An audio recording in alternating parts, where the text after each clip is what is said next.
Two of President Trump's most controversial cabinet picks are closer to being confirmed after picking up key support from Republican senators. This morning, Health and Human Services Secretary nominee Robert F. Kennedy Jr. was approved by the Senate Finance Committee on a party line vote. Also, Tulsi Gabbard, Trump's pick for Director of National Intelligence, secured the support of senators that were seen as possible impediments to her confirmation. Joining me from the White House, Alex Gangitano, White House reporter here at The Hill. Alex, let's talk about RFK Jr. first. All eyes were on Bill Cassidy here. He's a Republican senator from Louisiana. Before politics, he was a physician, big advocate for vaccines. RFK Jr. has promoted all sorts of vaccine conspiracies. Cassidy said that gave him major pause, but today, Cassidy voted in favor of RFK Jr. Here he is on the Senate floor. My expectation that we can have a great working relationship to make America healthy again is the basis of my support. If confirmed, I look forward to working together with Mr. Kennedy to achieve President Trump's mission of improving the health of all Americans. Alex, how much pressure was Cassidy under? It must be noted that he is up for re-election in 2026, voted to impeach Trump in his second impeachment trial, already has a primary challenger. That's right. For all those reasons, Senator Cassidy was under immense pressure to vote for Kennedy out of committee. As you mentioned, he voted for Trump's impeachment back during his first term. He also already has a primary challenger. And as we saw during the nomination battle for now Defense Secretary Pete Hegseth, MAGA allies of the president and the president himself will vow to support your primary challenger if you don't support his nominees and support the president's agenda overall. So I think Cassidy was up against that. We saw just moments before Cassidy decided or went ahead and voted for Kennedy out of committee. Trump posted on Truth Social pressuring senators again to support Kennedy. So he went ahead and did so, and now this will head towards the full Senate vote, and we'll see if some of the senators to watch, like a Mitch McConnell, Susan Collins, or Lisa Murkowski, who are not on that finance committee, if they'll go ahead and back Kennedy as well following Cassidy. Yeah, so what do you think? Is this game over? You talked about that full vote in front of the full Senate there. Is RFK Jr. now on a smooth path to approval? Yeah, I wouldn't call it a smooth path. I mean, there's still those three senators who could vote against him. And if they really need that fourth, there could be conversations behind the scenes happening right now to secure a fourth senator if the likes of McConnell, Collins, or Murkowski vote, who voted against, Hegseth in the full Senate vote, but he was able to pass with just those three opponents. If there's conversations to try to get a fourth on board, if it's somebody like a Cassidy who they want to try to swing the other way after the committee vote. But I think if you talk to the White House, they're feeling pretty confident after that committee vote. Let's go to Tulsi Gabbard. The conventional wisdom has been that she is the most endangered Trump nominee. But today, Republican Senators Susan Collins and Todd Young came out in support of Gabbard. Young is a pretty big deal. He's a former intelligence officer. He had a tense exchange with Gabbard during her confirmation hearing. But in the end, he's going to vote for her. If there was ever a Trump nominee that was going to get a vote down from Republican senators, it would seem like Gabbard would be a candidate. I mean, she was a liberal Democrat until about 2 years ago. But I don't know, is this another sign of Trump's control over Republicans?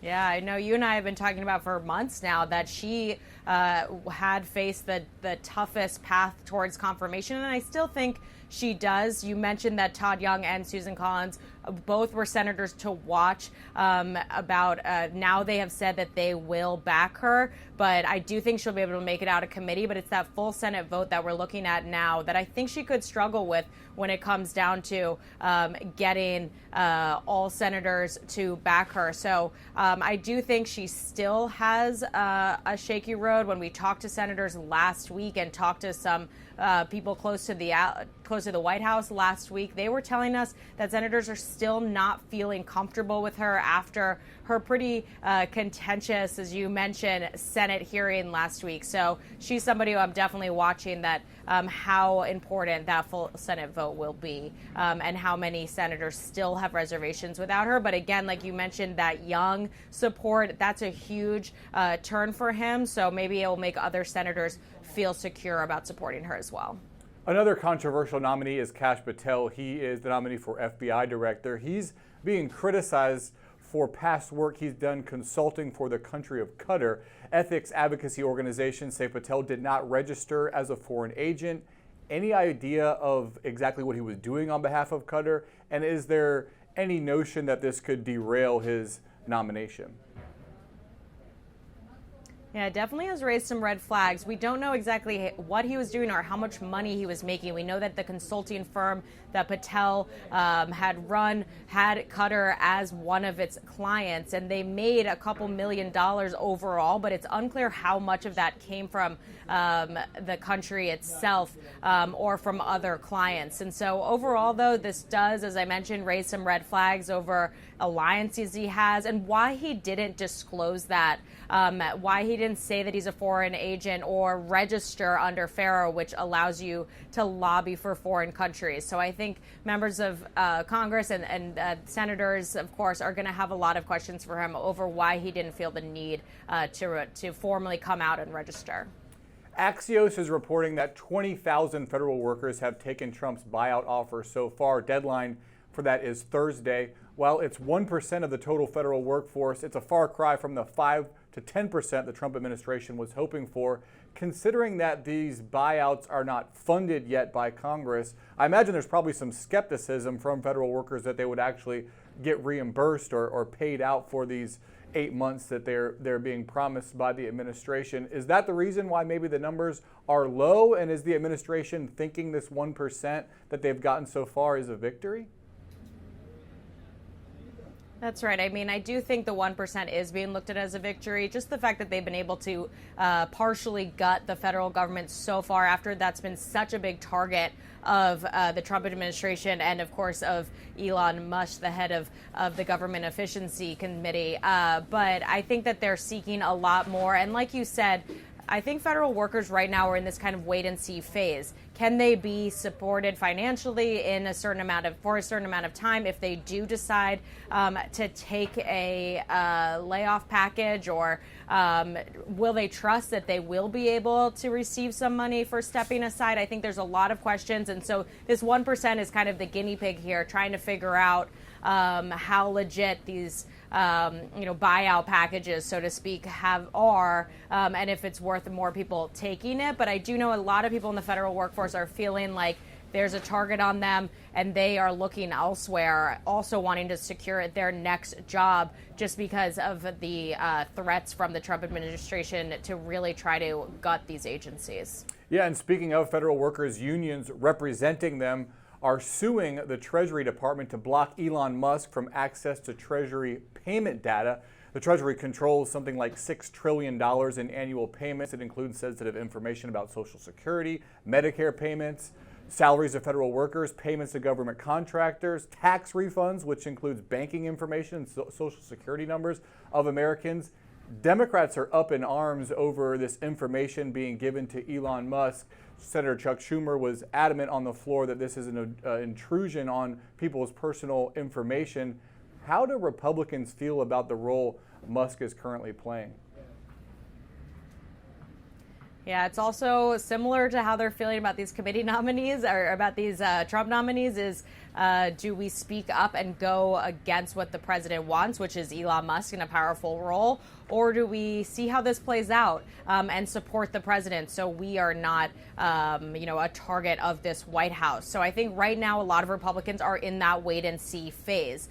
These steps to take over the payment system of the Treasury Department is a huge step. I think Republicans have a lot of questions over what this means and if Musk and his allies are just looking into what these payments payments are. There's some $6 trillion that goes out, like you mentioned, to things like Social Security and federal workers' paychecks, or if this is really a warning sign of how much expanded power Musk has. So I think we'll have some questions for this White House from, the media and from Republicans and, of course, Democrats over what this actually means and how they handle Musk going forward. Major court battles, it would seem, are likely to come.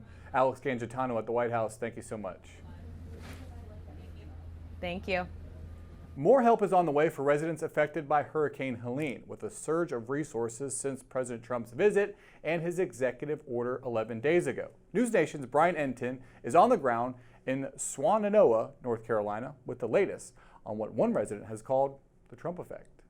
Hard to believe it's been 4 months since Hurricane Helene hit this area in western North Carolina. There's still so much devastation, but locals say just in the last week there's been so much more action in terms of the recovery. Take a look behind me. U.S. Army Corps of Engineers, for the first time now, they've started to get into these riverbeds and creeks and start removing all of the debris, and there's so much of it out here.